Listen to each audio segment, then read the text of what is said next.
भारत में जब भी भ्रष्टाचार की बात होती है तो ये सिर्फ एक नैतिक मुद्दा नहीं है, बल्कि ये एक बहुत बड़ी कानूनी लड़ाई भी है। आज हम इसी कानूनी लड़ाई की परतों को खोल कर देखेंगे और समझेंगे कि हमारा कानून इस गहरी समस्या से आखिर निपटता कैसे है।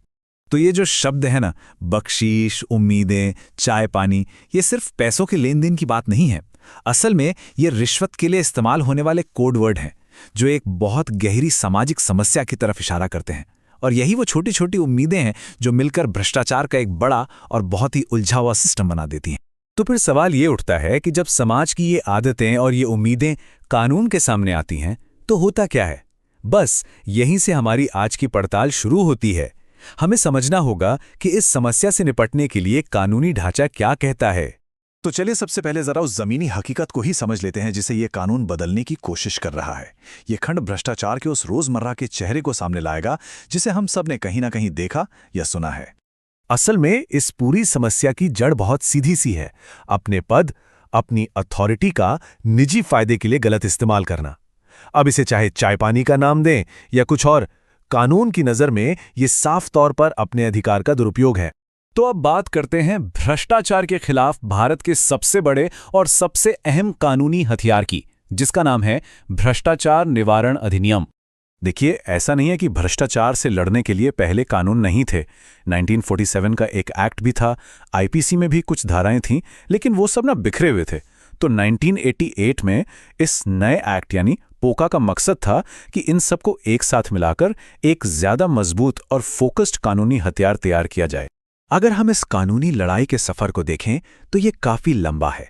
इसकी जड़ें 1860 के आईपीसी तक जाती हैं और ये 2018 के आधुनिक संशोधनों तक लगातार बेहतर होता रहा है।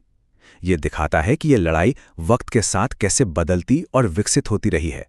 1988 के इस कानून की जो सबसे बड़ी खासियत है वो है इसका दायरा। इस कानून ने एक बहुत बड़ा जाल बिछाया है ताकि कोई भी आसानी से इसकी पकड़ से बच ना सके। चलिए देखते हैं कि ये जाल आखिर कितना बड़ा है। अच्छा, इस पूरे कानून के सेंटर में एक ही शब्द घूमता है और वो है लोक सेवक यानी पब्लिक सर्वेंट। पूरा का पूरा कानूनी ढांचा इसी एक परिभाषा पर टिका हुआ है। पर सवाल यह है कि आखिर इस परिभाषा में आता कौन कौन है? और इसका दायरा देखिए, सच में हैरान करने वाला है। ये सिर्फ सरकारी बाबुओं तक की बात नहीं है, बल्कि इसमें जज, बैंक के कर्मचारी, यूनिवर्सिटी के वाइस चांसलर और यहां तक कि विधायक यानी एमएलए भी शामिल हैं। संदेश बिल्कुल साफ है, अगर कोई पब्लिक ड्यूटी कर रहा है तो वो कानून के दायरे में है। अब देखिए, कानून बना देना तो एक बात है, लेकिन उसे अदालत में साबित कर पाना वो बिल्कुल अलग कहानी है। अब हम इस कानून को लागू करने में आने वाली सबसे बड़ी मुश्किल, सबसे बड़ी चुनौती पर बात करेंगे। यहां एक बहुत ही जरूरी एक कानूनी पैंच है जिसे समझना होगा। किसी के पास से रिश्वत के पैसे मिलना ही उसे दोषी साबित करने के लिए काफी नहीं है। कोर्ट में प्रोसिक्यूशन को यानी अभियोजन पक्ष को यह साबित करना पड़ता है कि रिश्वत की मांग की गई थी। अगर मांग का सबूत नहीं है तो केस बहुत कमजोर हो जाता है। और ये बात सिर्फ हम नहीं कह रहे हैं, भारत के सुप्रीम कोर्ट ने भी इस पर अपनी मोहर लगा दी है।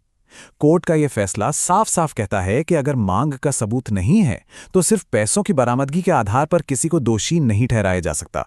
और यही चीज भ्रष्टाचार के केसों में सबसे बड़ी कानूनी अड़चन बन जाती है। अब देखिए, जैसे जैसे वक्त बदला, भ्रष्टाचार के तौर तरीके भी बदल गए, तो जाहिर है कानून को भी बदलना पड़ा। 2018 में जो बड़ा संशोधन हुआ वो इसी बदलाव का नतीजा था और इसका खास निशाना था कॉरपोरेट जगत। ये कानून में एक बहुत बड़ा, एक तरह से कहें तो स्ट्रैटेजिक बदलाव था। अब सिर्फ रिश्वत लेने वाला ही गुनहगार नहीं है, बल्कि रिश्वत देने वाला भी अपराधी माना जाता है। और इससे भी बड़ी बात यह हुई कि पहली बार कंपनियों को यानी कमर्शियल ऑर्गेनाइजेशंस को सीधे तौर पर जिम्मेदार बनाया गया। तो ये एक तरह का डबल अटैक है। अगर कोई कंपनी भ्रष्टाचार में शामिल पाई जाती है तो सिर्फ उस कंपनी पर भारी जुर्माना ही नहीं लगेगा, बल्कि उस कंपनी के जो जिम्मेदार अधिकारी हैं जैसे डायरेक्टर्स या मैनेजर्स, उन्हें जेल भी हो सकती है। इससे कॉर्पोरेट लेवल पर जवाबदेही तय होती है। तो अब तक की हमारी पूरी बातचीत से एक बात तो साफ हो जाती है कि भ्रष्टाचार के खिलाफ ये लड़ाई कोई एक मंजिल नहीं है, बल्कि ये एक लगातार चलने वाला सफर है, एक ऐसी प्रक्रिया जो वक्त के साथ विकसित हो रही है। तो निचोड़ ये है कि पीओसीए ये कानून एक बहुत पावरफुल टूल तो है, इसमें कोई शक नहीं, लेकिन ये कोई जादू की छड़ी नहीं है। सबूत पेश करने जैसी कानूनी चुनौतियां और रिश्वत को सामान्य समझने की जो हमारी सामाजिक सोच है, ये दोनों ही इस कानून की राह में बहुत बड़े रोड़े हैं। और आखिर में एक सवाल जो हम सबको सोचना चाहिए, क्या इस समस्या का असली हल और सख्त कानून बनाने में है, या फिर एक ऐसा समाज बनाने में है जहां लोग खुद ही इस गलत सिस्टम का हिस्सा बनने से इनकार कर दें? शायद असली जवाब इन दोनों के तालमेल में ही कहीं छिपा है।